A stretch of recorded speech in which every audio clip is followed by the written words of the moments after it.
This video is made for entertainment purpose only. All characters and events depicted in this video were live fictitious. Any similarity to actual events or person, living or dead, is purely coincidental.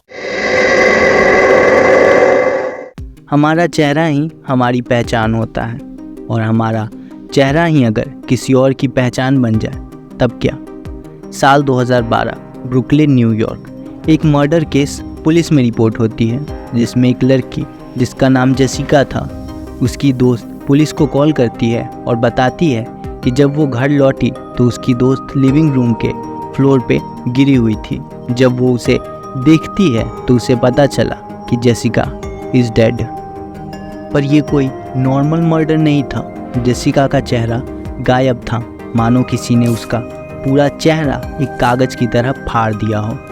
Amy को police interrogate करती है पर बस इतना ही पता चलता है कि एमी और जेसिका रूममेट्स थे और जेसिका कुछ दिनों से काफ़ी अजीब बिहेव कर रही थी और एमी से कह भी रही थी कि उसे लगता है कि कोई उसका पीछा कर रहा है। पर एमी उसे ये कह के संभाल लेती है कि ये सिर्फ उसके दिमाग में है और उसे आराम करना चाहिए। जेसिका लॉयर थी और रिसेंटली वो एक बहुत बड़े केस को हैंडल कर रही थी, जिस वजह से ना तो वो सो रही थी और ना ही कुछ खा रही थी। पर पुलिस के उस दिन के बारे में पूछने के बाद एमी बस इतना कहती है कि जब वो घर से निकली थी तब जेसिका काम कर रही थी और वो जब लौटी तो जेसिका की बॉडी ज़मीन पे अनकॉन्शियस गिरी हुई थी। इसके अलावा वो कुछ नहीं जानती।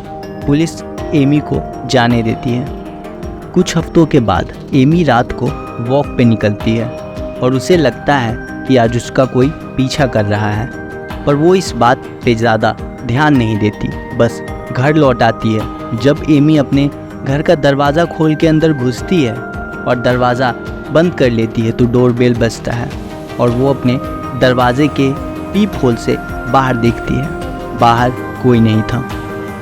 एमी अपने कमरे में जाने लगती है और तभी डोरबेल फिर बजता है। एमी दोबारा दरवाजे की तरफ जाती है, तभी एमी के कमरे से गिर के टूटने की आवाज़ आती है। एमी रूम की तरफ ना जाके फिर से दरवाजे के पीप होल से बाहर देखती है और इस बार जो एमी को दिखता है वो नामुमकिन था। बाहर दरवाजे पे एक लड़की खड़ी थी जिसका चेहरा नहीं था। एमी डर जाती है और फ़ोन की तरफ भागती है पुलिस को फ़ोन करने के लिए। तभी दरवाजे अपने आप खुल जाते हैं और एमी फिर से दरवाजे की तरफ देखती है। इस बार उस लड़की के चेहरे पर जो दिखता है वो और भी अजीब था। वो लड़की का चेहरा जेसिका जैसा था।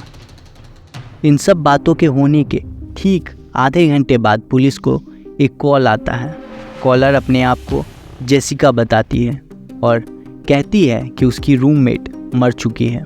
पुलिस जब एमी के पास पहुंचती है तो देखती है एमी भी लिविंग रूम के फ्लोर पे गिरी हुई थी और उसका चेहरा वैसे ही गायब था जैसे जेसिका का।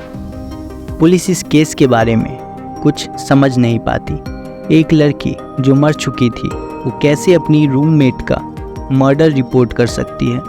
फिर एमी और जेसिका के घर के आसपास का कैमरा चेक करने पर यह पता चलता है कि जेसिका और एमी दोनों मर्डर के अगले दिन किसी और दरवाजे के बाहर खड़े थे। पुलिस केस बंद कर देती है कोई सबूत न मिलने की वजह से। एमी और जेसिका का परिवार अब भी परेशान था क्योंकि वो पुलिस की तरह ही एमी और जेसिका के साथ जो हुआ वो समझ नहीं पा रहे थे।